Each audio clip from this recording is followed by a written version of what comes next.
قابل احترام مسلمان بھائیوں، ساتھیوں، دوستوں، آج عید الاضحیٰ کا تیسرا دن ہے۔ الحمدللہ اہلیان اسلام نے تینوں دن قربانی جیسا عظیم فریضہ سر انجام دیا۔ وہ عمل جو ان 3 دنوں میں اللہ کو سب سے زیادہ پسندیدہ وہ قربانی کرنا ہے۔ الحمدللہ جنہیں اللہ تعالیٰ نے صاحب نصاب بنایا، لاکھوں کروڑوں مسلمانوں نے الحمدللہ اس قربانی کے عمل کو بجا لایا، اور اللہ تعالیٰ نے ہمیں توفیق نصیب فرمائی۔ یہ محض اللہ کے فضل و کرم سے ہوا، ہمارا اپنا کوئی اس میں کمال نہیں۔ نہ سمجھنا چاہیے، نہ دل میں ایسی بات لانی چاہیے کہ میں اتنی اہلیت رکھتا ہوں اور میرے پاس اتنا مال ہے، اسی بنیاد پر میں نے قربانی کی اور اتنے جانور ذبح کیے، اتنے حصے میں نے لیے، اتنے بکرے ذبح کیے۔ نہیں، اس میں ہمارا کمال نہیں، یہ تو اللہ کی توفیق سے ہوا۔ اللہ نے جنہیں توفیق نصیب فرمائی کہ اللہ تعالیٰ نے ہمارے دل میں یہ جذبہ ڈال دیا، تو اس میں صرف اور صرف اللہ کا شکر ادا ہونا چاہیے کہ اللہ نے فضل و کرم کیا اور ہمیں توفیق دی، ہمت دی، استقامت دی، ہم نے اتنا عظیم فریضہ سر انجام دیا۔ اور یہ مال، جس مال پر ہم نے یہ قربانی دی، ہم صاحب نصاب بنے، یہ مال بھی اللہ کا دیا ہوا ہے، مال بھی اللہ کا دیا ہوا ہے، اور توفیق بھی اللہ کی طرف سے۔ تو مال کے ملنے پر بھی صرف اللہ کا شکر ادا ہونا چاہیے، ہمارا اس میں کوئی کمال نہیں، اور توفیق کے ملنے پر بھی اللہ کا شکر ادا ہونا چاہیے کہ اس میں ہمارا کوئی کمال نہیں۔ لَإِن شَكَرْتُمْ لَأَزِيدَنَّكُمْ وَلَئِن كَفَرْتُمْ إِنَّ عَذَابِي لَشَدِيدٌ۔ خود قرآن میں اللہ فرماتے ہیں تم میرا شکر ادا کرتے رہو، اگر تم میری نعمتوں کے ملنے پر میرا شکر ادا کرو گے، لَأَزِيدَنَّكُمْ، میں تمہاری نعمتوں میں اضافہ کروں گا۔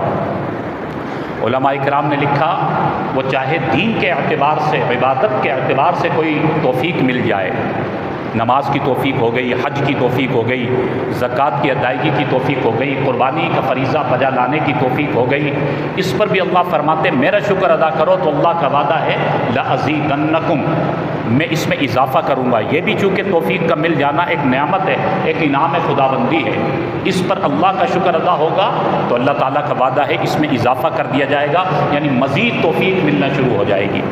اور اگر کوئی دنیا کے اعتبار سے بھی نعمت مل جائے، اللہ نے اپنا گھر دے دیا، اپنی گاڑی دے دی، اپنی ملازمت دے دی، یا اپنا کاروبار دے دیا، دنیا کی ضرورت کو پورا کر دیا، تو اس میں بھی فرمایا کہ اللہ کا شکر ادا کرو گے تو اللہ کا وعدہ ہے لَأَزِيدَنَّكُمْ، اللہ تعالیٰ تمہیں مزید بڑھا کر عطا فرمائیں گے۔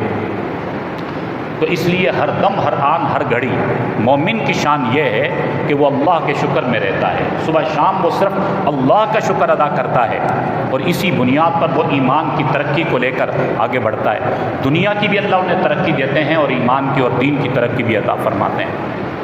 تو یہ قربانی کا عمل جو ہمیں قرب خداوندی دینے کے لیے، یہ اتنا عظیم عمل اللہ نے ہمیں عطا فرمایا۔ قربانی قرب سے ہے، جو خوش دلی اور اخلاص کے ساتھ قربانی جس نے کی، اس نے اللہ کا قرب حاصل کر لیا۔ لیکن اس کے ساتھ ساتھ قربانی ہمیں ایک سبق دیتی ہے، قربانی کا ایک درس ہے، وہ یہ ہے کہ صرف اور صرف یہ نہیں کہ عید کے 3 دنوں میں ہم نے اللہ کا حکم پورا کرنے کے لیے ایک جانور کو قربان کیا، صرف مومن کی ذمہ داری یہاں پر آ کر ختم نہیں ہو گئی۔ مومن کی ذمہ داری یہ ہے، قربانی یہ سبق دے رہی ہے کہ تم نے پوری زندگی کو بھی اللہ کے لیے قربان کرنا ہے، صرف 3 دن نہیں، بلکہ مومن کو دنیا میں بھیجا ہی اللہ کی رضا کے لیے، اللہ کی مرضی میں زندگی گزارنے کے لیے۔ قربانی یہی سبق دے رہی ہے۔ حضرت ابراہیم علیہ السلام نے نہ صرف اس سنت کو زندہ کیا اور سنت بجا لائی اور اللہ کا یہ حکم پورا کیا، بلکہ عملاً پوری زندگی کو اللہ کے لیے قربان کیا۔ اس کے لیے جتنی بھی پریشانیاں، آزمائشیں، کٹھنائیاں، حالات، مشکلات آتی رہی، لیکن انہوں نے اللہ کے راستے کو نہیں چھوڑا، اللہ کے لیے اپنے آپ کو، اپنی زندگی کو قربان کیا۔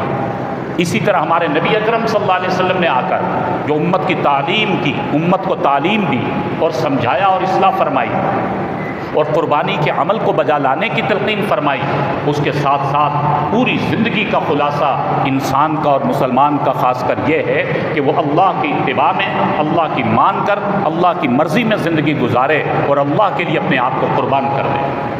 مسلمان کو دنیا میں بھیجا ہی اس لیے گیا ہے، بلکہ انسان کے دنیا میں آنے کا مقصد یہی ہے، وَمَا خَلَقْتُ الْجِنَّ وَالْإِنسَ إِلَّا لِيَعْبُدُونَ۔ اللہ تعالیٰ نے انسانوں کو محض اپنی بندگی کے لیے پیدا کیا، جنات کو اپنی بندگی کے لیے پیدا کیا، تو ہم دنیا میں آئے ہیں اللہ کو راضی کرنے کے لیے، اللہ کی بندگی کے لیے۔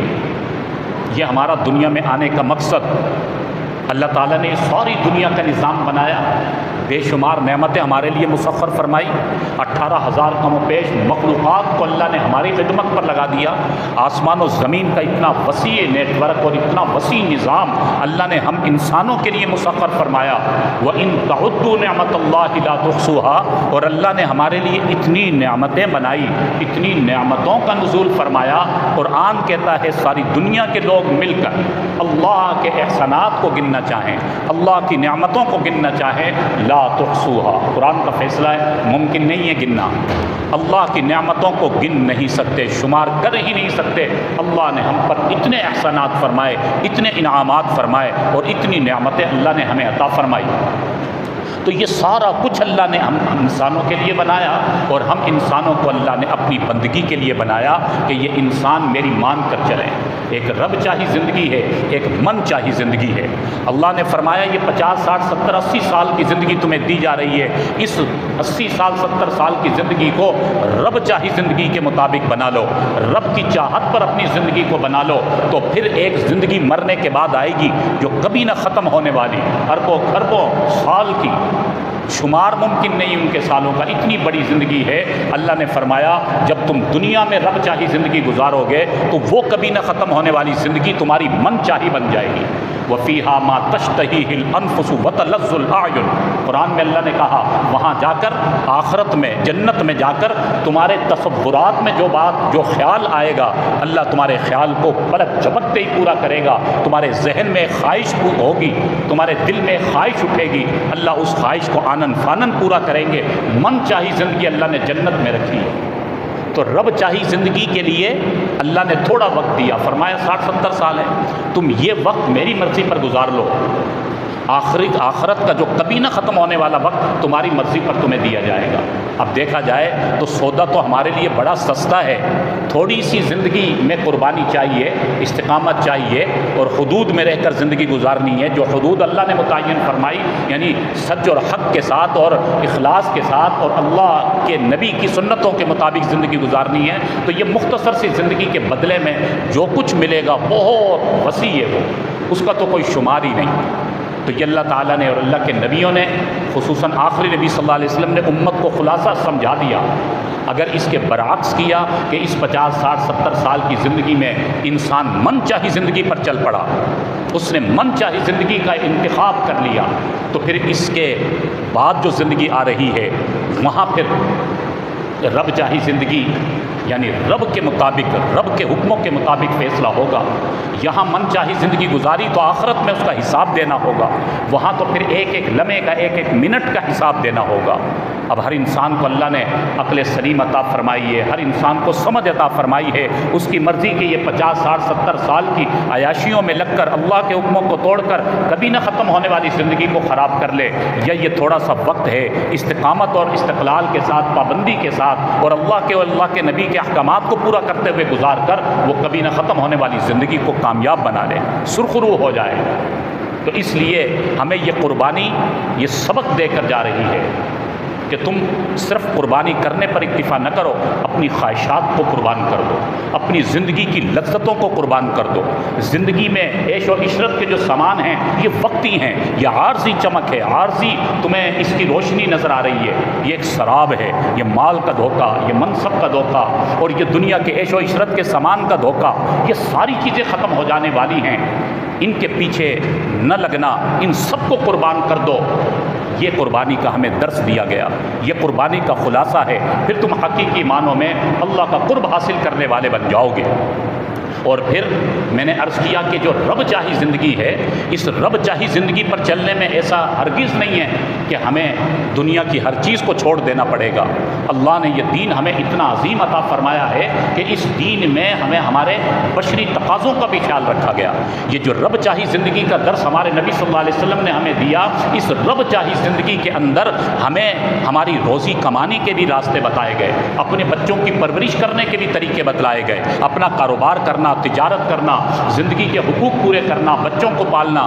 ایسا نہیں ہے کہ ان سے ہمیں منع کیا جا رہا ہو، یہ تو ایسی رب چاہی زندگی ہے جس میں دنیا کے تقاضوں کا بھی خیال رکھا گیا۔ ہرگز ایسا نہیں، لا یکلف اللہ نفسا الا وسعها۔ اللہ نے کسی بھی انسان کو اس کی طاقت سے زیادہ کا مقدر یعنی اس کو مکلف نہیں بنایا، اس کی طاقت کے زیادہ کا اس کو مکلف نہیں بنایا، ہر انسان کو اس کے طاقت کے بقدر کا مکلف بنایا ہے۔ اللہ نے وہ احکامات ہم پر نافذ فرمائے اور نازل فرمائے جو ہمارے بس میں ہیں، جو ہم کر سکتے ہیں۔ ایسا نہیں ہے کہ ہمیں ایسا حکم دے دیا گیا ہو جو ہماری بشری طاقت سے زیادہ کا ہو۔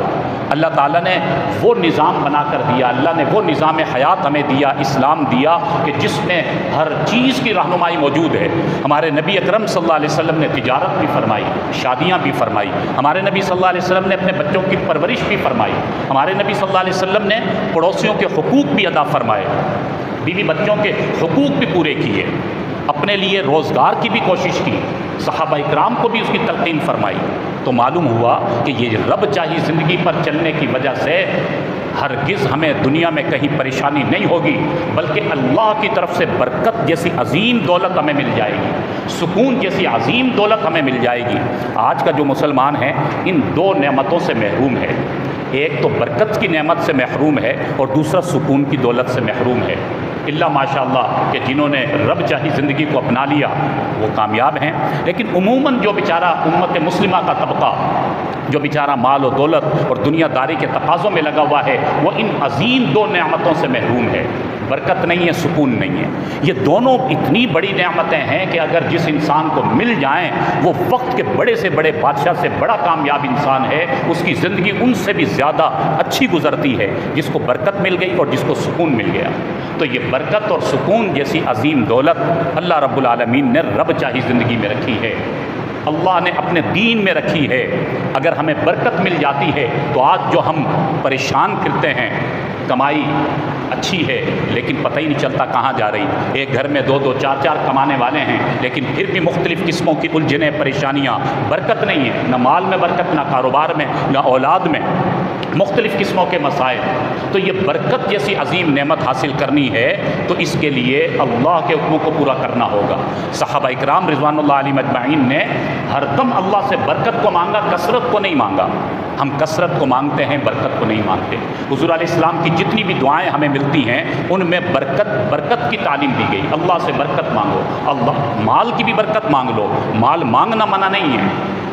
یا ایھا الذین آمنوا اذا نودی للصلاۃ من یوم الجمعہ، آگے فرمایا فاذا قضیت الصلاۃ فانتشروا فی الارض، جب نماز سے احکامات کو پورا کر کے تم فارغ ہو جاؤ تو زمین پہ پھیل جاؤ، روزی تلاش کرو، اپنے بچوں کے لیے روزی کماؤ۔ تو مال کی برکت کا مانگنا بھی منع نہیں ہے، اللہ سے مانگو یا اللہ میرے مال میں برکت دے، یہ کوئی تقوی کے منافی نہیں ہے، توکل کے منافی نہیں ہے۔ کثرت کو مانگنے سے منع کیا گیا، مال کی کثرت، دولت کی کثرت، اس کی جگہ فرمایا اللہ سے برکت مانگو، جس کو برکت مل گئی اس کو سب کچھ مل گیا۔ اور دوسری چیز میں نے عرض کیا کہ سکون کی دولت ہے، یہ سکون کی دولت جسے مل گئی وہ کامیاب ہے، چاہے پھر اس کے پاس مال و دولت ہو یا نہ ہو، دنیا کے اسباب ہوں یا نہ ہوں، سکون ہے اصل۔ تو اللہ سے سکون مانگنا چاہیے، وہ اعمال اختیار کریں جس سے سکون ملے۔ الا بذکر اللہ تطمئن القلوب، اللہ نے ہمارے دلوں کا چین اور سکون اللہ نے اپنے نام سے وابستہ رکھا ہے، اپنے ذکر سے اور اپنے دین سے وابستہ رکھا ہے۔ تو اس لیے یہ دو بڑی جو نعمتیں ہیں، برکت کی نعمت اور سکون کی نعمت، یہ ہمیں اللہ کے احکامات کو پورا کرنے سے، رب چاہی زندگی گزارنے سے ہمیں ملے گی۔ تو میں یہ عرض کر رہا تھا کہ اللہ تعالیٰ نے ہمیں عید الاضحیٰ کے یہ 3 دن عطا فرمائے اور قربانی الحمدللہ ہم نے کی ہے، تو یہ قربانی کا سبق ہمیں یاد رکھنا ہے، پورے سال ہمیں یاد رکھنا ہے۔ کہ یہ قربانی ہمیں درس دے کر گئی کہ ہمیں صرف قربانی تک اکتفا نہیں کرنا بلکہ پوری زندگی کو اللہ کے لیے قربان کرنا ہے۔ قربان کرنے کا مطلب اللہ کی مان کر رب چاہی زندگی گزارنی ہے، اور یہی قربانی ہے، اور اسی میں ہماری کامیابی ہے۔ اللہ رب العالمین ہم سب کو دین کی صحیح سمجھ نصیب فرمائے۔